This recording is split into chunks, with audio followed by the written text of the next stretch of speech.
자, 주로 야당에서 공개적으로 얘기하는 겁니다. 박근혜 대통령이 지난 3년 반 동안 대한민국을 통치한 것, 그거는 무언가 신적인 것이 개입된 신정정치였다. 그리고 박근혜 대통령이 사교를 뒤집어 썼다고 얘기하고 있습니다. 야당이 최순실 씨 일가의 과거 행적 때문인가요? 이런 것 때문에 여러 가지 공세를 피는데 다양한 모습이 있습니다. 어제 있었던 추미애 대표 그리고 우상호 원내대표, 박지원 위원장 세 사람이 얘기 한결같았습니다. 소개해드립니다. 국민과 대화하지 않고 심지어 자신이 임명장을 준 공무원 장차관과 대화하지 않고 오로지 최순실과 심령 대화를 했던 대통령. 최순실 씨가 2년 안에 북한이 붕괴한다는 말을 하고 다녔다. 최순실 씨는 주술적 예언가임에 틀림없습니다. 박근혜 대통령께서 최터민, 최순실을 사교에 씌워서 이런 일을 했다라고밖에 볼 수 없습니다. 자, 배수관 기자, 네. 이제 야당에서 이제 공격을 하는 겁니다만 마치 대통령이 지난 3년 반 동안 국정이 홀렸다, 최면에 걸렸다, 뭔가 쓰였다라는 취지로 얘기를 하네요. 그렇습니다. 이게 일종의 낙인 효과일 수도 있는데요. 네. 이때까지 대통령께서는 사교에 그리고 최면설에 걸렸다. 네. 그래서 상당히 우리가 왜 바보를 갖다 바보도 아닌데 바보라고 하면 네. 나중에 내가 바보인가? 그래서 나중에는 바보 같은 행동을 하게 된다는 그 낙인 효과가 있지 않습니까? 네. 일종의 그런 걸 좀 노릴 수 있다고 생각이 드는데요. 다만 네. 지금 우리가 생각해 볼 게 물론 추미애 대표께서는 최근에 뭐 선거법 관련 기소도 된 어떤 악감정도 있을 수 있겠습니다만 네. 지금 앞으로 대선이라는 큰 국가적 그 선거가 있는데 네. 지금 우리가 그 사교라고 하면은 기독교, 불교, 천주교, 우리나라 정동, 네. 우리나라 인구수보다 더 많다는 네. 종교를 가진 분들이 아니 일국의 나라 대통령이 어떻게 네. 사교에 그러면 당장 제 같아도 아유 저 집권 여당이나 대통령에 대한 반감을 가지게 될 것이고 네. 또 한 가지는 이런 말씀 좀 드리고 싶어요. 그 책임은 물론 이 문제에 대한 책임은 태산같이 엄중하게 물어야 됩니다. 네. 그런데 그 과정은 앞으로 집권을 꿈꾸고 수권 정당을 꿈꾸는 그 대표로서는 네.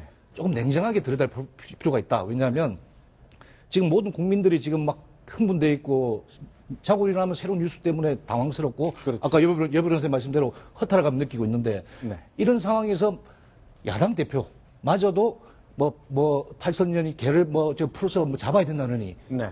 이런 표현들은 심령을 한다는 이런 표현들은 지금은 국민들에게 먹혀들 수 있지만 조금 네. 지나고 나면은 그런 얘기 없었네 이렇게 나와버리면 자칫 역풍이 불 수도 있습니다. 네. 그래서 이런 부분은 좀 네네. 우리가 좀 특히 주의를 우상호 원내대표가 했던 말 중에 이런 게 있습니다. 이제 특정한 정책에 대해서는 아무도 얘기하지 않고 그냥 뭔가 사기에 쓰였다고 얘기하는데 우상호 원내대표는 남북관계에 대한 얘기를 했습니다. 이렇게 얘기했죠. 최순실 씨가 앞으로 2년 내에 북한이 붕괴한다는 말을 하고 다녔다. 그러니까 최순실 씨는 주술적 예언자다라고 얘기했습니다. 이게 어떤 의미입니까? 글쎄요, 어떤 의미인가요?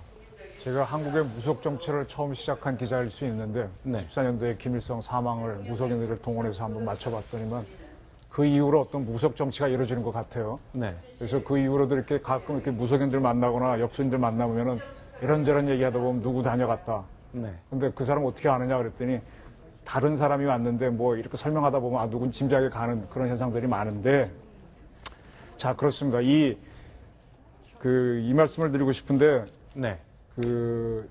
2년 내에 북한이 망한다. 네. 망할 수도 있겠죠. 그게 2014년도에 얘기했다고 하니까 올해 안에 북한이 망할 수도 있겠죠. 그건 한 치 앞도 모르니까. 네. 뭐 지금 갑자기 최순실 사건이 터질 줄 누가 알았습니까? 망할 수도 있는데 거기에 맞춰가지고 통일준비위원회를 만들고 했다고 하면 이건 큰 문제죠.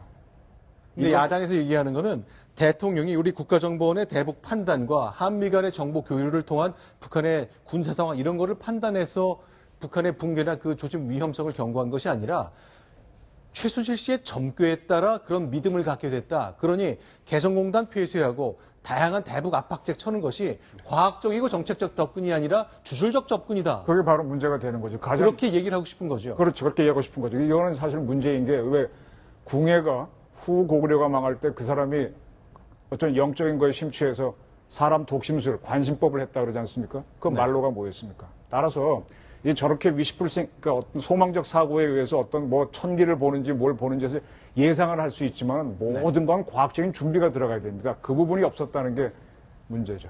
네. 그 야당이 사실은 지금 대통령 지지도가 17%까지 떨어졌는데 그 정당 지도를 보면은 그 새누리당과 민주당의 정당 지지도가 20% 중후반에서 엇비슷하게 아직도 그냥 있어요. 네. 그거를 보면 지금 이렇게 심각하게 대통령의 지지도가 떨어지고 국민이 정부 여당에 대해서 반감을 갖고 있는 상황이라면 네. 야당에 대한 지지도가 폭발하고 뛰었어야 되는 거예요. 네. 민주당이 과거부터 계속 그 약간 뭐 이렇게 실수 해오다가 결국에는 집권도 못하고 네. 국민들로부터 전폭적인 신뢰도 못 받고 하는 이유는 네. 바로 저런 식으로 잘못된 플레이를 하고 있기 때문에 저런 일이 생긴다고 봅니다. 그러니까 네. 겉으로는 국정이 이런 상황에서 혼란스러워지면 안 된다고 얘기를 하면서도 안으로 실제적으로는 국민들에게 이상한 현혹스러운 말을 하는 게 지지도에 나타나는 거죠. 네. 그렇습니다. 이게 그 지금 박정하 전 대변인께서도 말씀하셨는데요. 이게 항상 어떤 일이 터지고 생기면 보통 이제 정당들은 자기의 정강 정책이라든가 자신들의 지도력을 보여주면서 네. 지지도를 올려야 되는데 꼭 반대급부에 편성하려는 한국의 어떤 고질적인 그런 정치 문화가 있는데요. 이런 부분도 이제는 아까 심정정치도 얘기했지만 좀 품격과 격조를 좀 높였으면 좋겠다. 네. 왜냐하면 자고 일어나서 우리가 뉴스를 보거나 신문을 보거나 할 때 그런 단어들을 보면 상당히 거슬리는 경우도 있습니다. 다만 지금 제가 만약에 야당의 어떤 관계자라고 한다면 이 경우에는 과연 최순실 씨가 그런 고영태 씨가 과연 실정법 몇 조 몇 항에 위반이 되고 이렇기 때문에 영장을 발부해가지고 인터폴을 갖다가 수비를 하든지 예를 푸는 게 아니라 조목조목 국민들에게 이 관련된 법은 무슨 위반이다. 고 알려줘서 동의를 받아서 법치 아닙니까? 법대로 이제 진행하는 게 오히려 더 국민들에게 더 큰 박수를 받지 않을까. 네, 그런 생각을 합니다. 이제 심령의 대화라는 이걸 야당에 꺼냈습니다. 박근혜 대통령이 이제 국민들과의 관계가 그리고 이제 장관이나 수석비서관과의 독대가 부족하다는 점을 빗대서 누군가와 심령 대화를 한다는 얘기를 야당에 꺼냈거든요. 지도부뿐만 아닙니다. 구술했다는 소문이 있다. 이런 얘기까지 나오거든요. 야당에서 꺼냈습니다. 그 장면 소개합니다. 최순실 이 사람이 대통령의 주술적 멘토다. 이런 발언이 나왔더라고요. 보니까 심지어 이 인터넷 공간에 뭐 최순실이 구설했다. 그런 사실이 있어서 되겠습니까? 또 있을 수도 없는 일 아니겠습니까? 자, 지금 이게 구술했다 저 얘기 뭐냐면 이제 2014년으로 돌아가야 되죠. 세월호 사건이 발생한 그 4월 16일 당일에 박근혜 대통령이 7시간 동안 어디 있었냐를 야당이 집중적으로 팠거든요. 최근에 있었던 소문이라는 것은 7시간 동안의 대통령의 부재가 누구 구술하느라고 나오지 못했다라는 소문이 강하게 돌고 있습니다. 그러니까 그때 뭐라고 말했냐면 상계의 신문도 동원됐지만은 정윤회 씨와 뭐 7시간 그 이야기 가지고 한참 떠들었지 않습니까? 예, 2년 전엔 남녀 관계처럼 그러니까 그러면 야당이 지금 저런 이야기 하려면은 그 2년 전에 자기들 잘못한 건 일단 사과해야 됩니다. 아무 근거 없이 그렇게 발언했다는 거. 그리고 저는 이런 걸 보면서 있죠. 그 야당이 정치를 참 편하게 하려고 한다는 느낌을 받아요. 저런 말을 해가지고 국민들 어떤 말초 신경을 건드리고 그렇게 정치하려는 느낌밖에 안 들거든요. 물론 국민들한테 저런 말을 하면 국민들이 지금 안 그래도 흥분해 있는데 국민들 마음에는 들지는 몰라요. 지금 현재. 그렇지만 저렇게 하면요. 정치를 갖다가 물론 여당도 좀 우리나라 정치인들이 어떤 고단수의 정치를 하는 게 아니고 아주 지연말초적이고 이런 걸 가지고 지금 그 정치를 많이 하는데 그러니까 야당이 비록 지금 대통령의 어떤 이번 그 행적에 대해서 불만이 많다 하더라도 너무 쉽게 그러니까 아주 단수가 없는 이런 정치를 자꾸 해서는 안 된다. 7시간에 관해서도 있죠. 제대로 이번에 마치 2년 전에 틀렸던 것처럼 이번에 제대로 확인된 다음에 저런 비난을 해도 충분한데 이미 국민들이 이게 지금 SNS나 인터넷에 떠들고 있는 말들 아닙니까? 그걸 야당 정치인이 그대로 옮긴다는 거 아까 그 말씀 여러분들이 말씀하셨지만 이거는 스스로 나라의 품격을 깨뜨린 거고 본인들이 집권했을 때 그런 일이 또 벌어진다면 어떻게 할 것인가 생각해봐야 된다고 봅니다. 자, 김현웅 의원은 이제 최순실 씨와 관련된 대통령의 7시간 얘기를 다시 한번 꺼냈습니다. 황교안 국무총리가 답변하다가 그동안 이제 수세에 몰려 있었을 때만입니다만 이 대목만큼은 좀 역정을 내는 장면이 카메라에 잡혔습니다. 소개합니다. 세월호 참사 당시 박근혜 대통령의 그 사라진 7시간이 최 씨와 연관돼 있다는 의혹이 대단히 강합니다. 전혀 사실이 아닙니다. 대통령께서는 제가 알기로 청와대 안에서 일을 하셨던 것으로 그렇게 알고 있습니다. 증거를 국무총리에서 말씀하셔야죠. 왜 관계가 없는지. 청와대 안에서 일하고 계시다고 말씀드리지 않았습니까? 네, 뭐 역정을 낸 것까지는 아니군요. 어쨌건 총리로서도 이제 답을 그렇게 하는 건데, 그러나 이제 그 많은 국민들 가운데는요, 대통령이 그동안 했던 메시지를 보면 뭐 점성술사나 뭐 심령치료, 뭐 심령의 대화 이런 것까지는 아니지만 우주에 대한 개념을 언급한 것들이 가끔 나옵니다. 어떤 건 문학 작품을 인용하기도 했고 달리 얘기한 것도 있는데요. 그 장면도 그 국민들이 궁금해하신 그 장면을 저희가 좀 엮어봤습니다. 소개합니다. 브라질의 문호 파블로 코엘료는 연금술사라는 소설에서 간절히 원하면 온 우주가 도와준다라고 했습니다. 이런 얘기가 있어요. 정말 간절하게 원하면 전 우주가 나서서 다 같이 도와준다.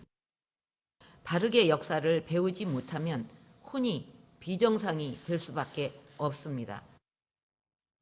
어떻습니까? 자, 이정은 편집위원. 보통 이렇게 이런 얘기 하거든요. 기자들도 정치부 기자들은 이제 국회의원들을 만나면, 대한민국에서 국회의원이 되려면 논두렁 정기는 최소한 타고나야 된다. 이런 말들 많이 하고 하는데, 이것이 뭐 심령하고 관련된 건 말은 아닙니다만, 대통령의 저런 표현들이 좀 반복되어 사용되는 것 같다. 이런 지적은 있긴 있습니다.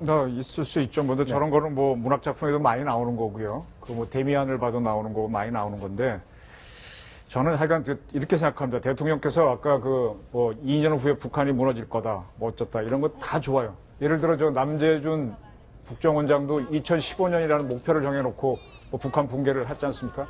어떠한 계기에 의해서 목표 연대가 세워지는 거는 그건 관계없는데 그 다음에 어떤 노력을 하느냐가 필요한 건데 그게 없었다는 거죠. 네. 지금 저거 왜 일본에서 우주소년 아톰 만들고 한 그 유명한 만화가 있죠. 치과에서 출신.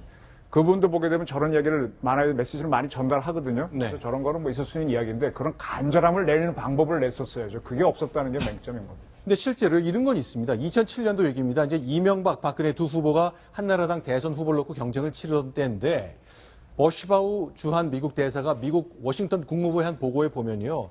최태민 씨라는 그 사람이 과거에 박근혜 후보를 지배했다. 그리고 최태민의 자녀들, 그러니까 최순실 씨일 텐데 막대한 부를 축적했다는 소문이 타다하다라고 말합니다. 하나 더 보겠습니다. 그리고 또 하나. 박근혜 후보의 반대 세력들, 그러니까 이명박 대통령과 가까운 분들일 것 같은데 최태민 씨를 한국의 라스푸틴이라고 부른다 그럽니다. 한국의 라스푸틴, 굉장히 생소한 이름인데 자, 그 하나씩 개념부터 좀 정리를 해봤으면 좋겠습니다. 배수환 기자. 네. 라스푸틴이 뭡니까? 라스푸틴은 우리나라 고려시대 공민왕 신돈 네. 좀 떠올리는 인물인데요. 러시아 제국 시대에 수도사였는데 당시에 그 혈압병으로 사경을 헤매던 알렉세이 황태자 상태를 호전시켜서 네. 나중에 이제 종교와 국정의 권력을 휘두르는 인물입니다. 네. 그러니까 신돈 우리 공민왕 고려시대 공민왕 신돈과는 그 왕과 황제의 권위를 갖다가 마치 자기의 권위인 것처럼 그래서 권력을 휘두른 그런 공통점이 있죠. 자, 그러니까 지금 화면에 보이는 저 사람 라스푸틴 러시아 사람인데 자, 뭔가 치료를 해줘서 마음을 얻은 다음에 권력자로부터 돈과 명예와 권력을 위임받아 휘두르게 됐다 그 얘기잖아요. 글쎄요. 자, 이제 당시 실제 그런 판단이 좀 있었습니까? 어떤가요? 2007년 상황을 좀 기억을 해주세요. 2007년 경선 당시 굉장히 그 두 후보 간의 그 경쟁이 치열했기 때문에 별의별 얘기가 다 있었고 사실은 일부 그 박근혜 당시 후보를 반대했던 일부 세력들은 저런 이상한 소문을 갖고 뭐 폭로 회견을 하려고 하는 시도도 있었는데 다 사실이 아닌 걸로 밝혀져서 그 사람들이 오히려 피해를 본 적이 있습니다. 네. 그리고 미국 대사관의 보고서라는 것도 사실은 보면 여기서 활동하고 계시는 그 부대사나 부영사 같은 분들이 우리의 이제 뭐 정보기관이나 아니면 일반인이나 기자들, 언론인들을 보면서 있었던 여러 가지 설들을 정리해서 본국에 보내는데 그게 마치 실체라고 저희가 인정을 해서 인식을 해서 될 일은 아닌 거라고 보여지고요. 그러니까 너무 이럴 때 지금 가장 우리 사회에서 중요한 건 뭐냐면은 국민들이 대통령 리더십이 흔들리고 있을 때 안정할 수 있고 안심할 수 있게끔 해야 되는 거잖아요. 근데